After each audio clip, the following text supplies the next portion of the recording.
வந்திருக்கின்ற அனைத்து ஆன்மீக பெருமக்களுக்கும் அடியேனுடைய நமஸ்காரத்தை முதல்ல தெரிவிச்சுக்கிறேன்.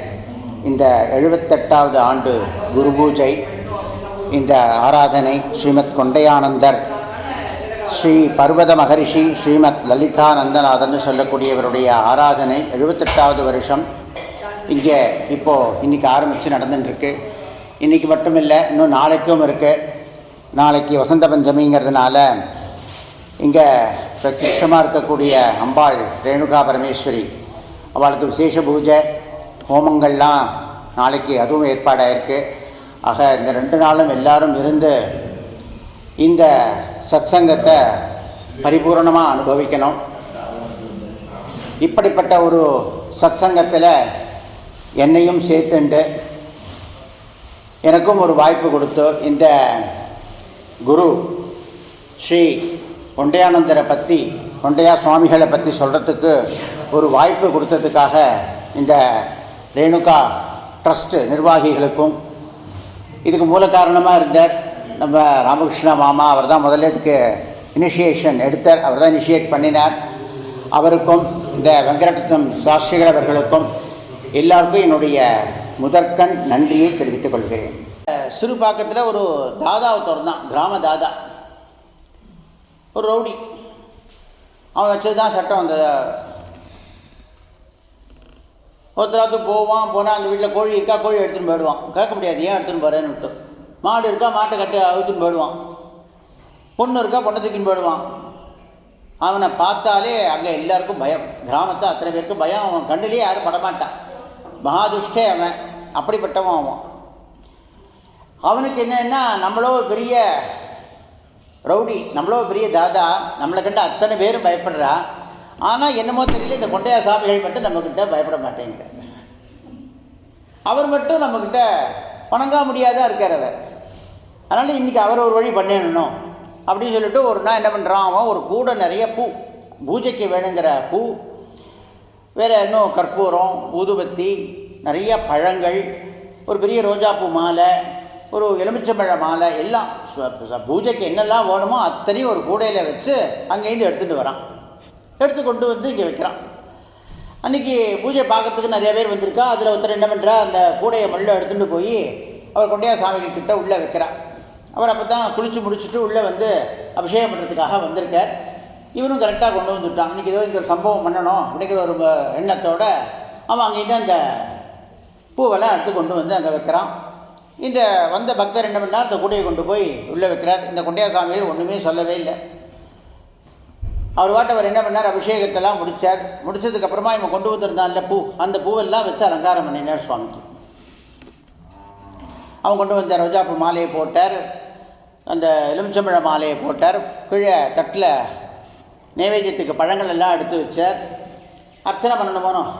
அர்ச்சனைக்கு வேணுங்கிற பூ, உதிரிப்பூ என்னெல்லாம் கொண்டு வந்திருந்தானோ அதெல்லாம் ஒரு தட்டில் எடுத்து வச்சார். எல்லாத்தையும் அங்கே தயார் பண்ணி வச்சார். அவர் வச்சுட்டு பூஜை ஆரம்பிக்கலாம் அப்படின்னு சொல்லிட்டு ஆரம்பிக்கிறார். லலிதா சஹஸ்ரநாமம், ஸ்ரீமாத்ரே நமஹா அப்படின்னு முதல் இது சொல்கிறார்.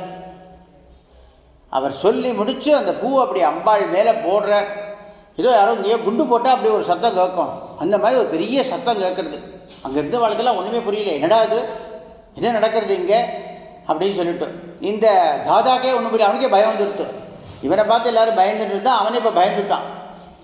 அதோடு நிற்கலை. அந்த சத்தம் கேட்டு முடிஞ்சதும் அந்த சுவாமி மேலே இருந்தது இல்லை அத்தனை புஷ்பம், அத்தனை புஷ்பத்தையும் யாரோ இங்கேருந்து அப்படி எடுத்து தூக்கி வீசி எரிஞ்சால் எப்படி போய் விழும், அதுபோல் அந்த புஷ்பங்கள்லாம் தானாகவே அங்கேருந்து இந்த தாதா இருக்கிற இடத்துக்கும் அம்பாள் இருக்கிற இடத்துக்கும் பார்த்தீங்கன்னா ஒரு 20-25 அடி இருக்குது.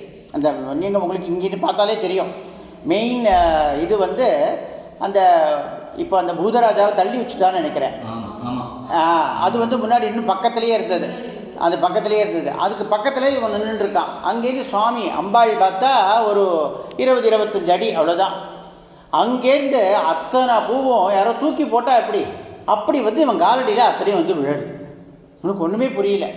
அவர் கொண்டையா சாமியில் அப்படியே உட்காந்துருக்கார். அவர் ஒன்றுமே பண்ணலை, அவரோட அவர் உட்காந்துருக்கார். இங்கே பூஜை பார்க்க வந்தவாள்லாம் பார்த்துட்டு இருக்கா. ஆனால் இந்த பூ அப்படியே வந்து இங்கே விழுது.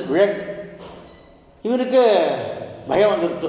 பார்த்தான், கூட எடுத்தான், எல்லா பூவையும் வாரி அள்ளி அதில் போட்டுட்டான், கிளம்பி போயிட்டான். இவர் அதுக்கப்புறம் சஹஸ்ரநாம அர்ச்சனை பண்ணினார். நைவேத்தியம் பண்ணினா, தீபாராதனை பண்ணினா, எல்லோரும் மகாபிரசாதம் சாப்பிட்டா கிளம்பினான். சாயந்தரம் ஆச்சு. இந்த தாதா அங்கேருந்து வந்தான் ஒன்றும் பேசலை, நேராக அவர் காலிலே விழுந்துட்டான். என்னை மன்னிச்சிருங்கோ அப்படின்னு சொல்லி அவர் காலில் விழுந்து மன்னிப்பு கேட்குறான். அவர் ஒன்றுமே சொல்லலை. அவனுக்கு ஆசீர்வாதம் பண்ணுறார், அனுகிரகம் பண்ணுறார். பெரிய பெரிய மகான் ஞானிகள், இந்த மாதிரி சித்த புருஷா, அவளுடைய தாட் ப்ராசஸ்ன்னு சொல்லுவோமோ, அவளுடைய சிந்தனை எல்லாமே பார்த்தேன்னா வேறு மாதிரி இருக்கும். நம்மளாக இருந்தால் என்ன சொல்லுவோம், வேறு மாதிரி பேசுவோம். அவள் அதெல்லாம் எதுவுமே இல்லை. அதனால்தான் பாரதி பாடினார், பகைவனுக்கு அருள்வாய் நன்னெஞ்சே, பகைவனுக்கு கூட அருள் பண்ணணும் அப்படின்னு சொல்லிட்டு. அப்படிப்பட்ட தாட் ப்ராசஸ், திங்கிங் தான் அவளுக்கெல்லாம் உண்டு. சர்வே ஜனா சுகினோ பவந்து, எல்லோரும் நன்னா இருக்கணும், எல்லோரும் சௌக்கியமாக இருக்கணும், எல்லோரும் சந்தோஷமாக இருக்கணும். அதுதான் இவளுடைய சிந்தனையாகவே இருக்கும் எப்பொழுதும். அதுக்காக தான் அவள் லோகக்ஷேமத்துக்காகத்தான் அவள் எல்லாமே பண்ணிட்டு இருப்பாள். இவளுடைய பர்சனல் இதுக்காக எதுவுமே கிடையாது, எல்லாமே லோகக்ஷேமத்துக்காக தான் அவள் பண்ணுவாள். ஆக அவனுக்கும் அனுகிரகம் பண்ணார், அவனுக்கும் ஆசீர்வாதம் பண்ணினார். அவங்ககிட்ட சொன்னார், இனிமேலாவது நல்லவனாக இரு, உன்னால் முடிஞ்ச நல்லதை இந்த கிராமத்துக்கு பண்ணு அப்படின்னு சொல்லி சொன்னார். அன்றையிலேருந்து அவன் திருந்திட்டான், நல்லவனாகிட்டான். ஊருக்கு ஒரு நல்லவன் கிடச்சிட்டான். நேற்று வரைக்கும் பொல்லாதவனாக இருந்தவன் இன்றைக்கி நல்லவனாகிட்டான். அதுதான் இன்னா செய்தாரை ஒருத்தல் அவர் நானும் நயம் செய்து விடல். வள்ளுவர் சொல்கிறார், ஊருக்கே துன்பம் பண்ணிட்டு இருந்தான், அவன் கஷ்டம் கொடுத்துட்டு இருந்தான்.